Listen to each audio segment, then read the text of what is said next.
పైసా vote కొనుగోలుకు మీరు ఖర్చు పెట్టకుండా, ఒక్క పైసా ఓటు కొనుగోలుకు ఖర్చు పెట్టకుండా మీరు ఎన్నికల్లో గెలవండి. అప్పుడు మీ సత్తా ప్రజలు మీకు విశ్వాసం ఉన్నట్టు లెక్క. మీరు ఓట్లు పెట్టుకొని గెలిచామని సంబరపడిపోతే సిగ్గుండాలి.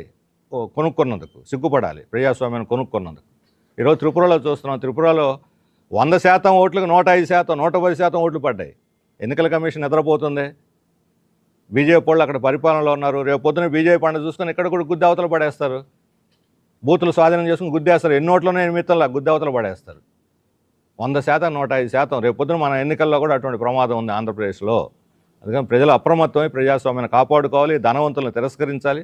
పేదల కోసం, శ్రామికుల కోసం కష్టపడి పనిచేస్తున్నటువంటి అంకిత భావంతో ఉన్నటువంటి సిపిఎం, సిపిఐ, అలాగే సిపిఐ, సిపిఎం బలపరుస్తున్న కాంగ్రెస్ అభ్యర్థుల్ని గెలిపించాలి. అలాగే ఇతర వామపక్షాలు తెనాల్లో ఎమ్మెల్యే వాళ్ళు ఇటువంటివి కూడా మేము ప్రకటన చేశాం.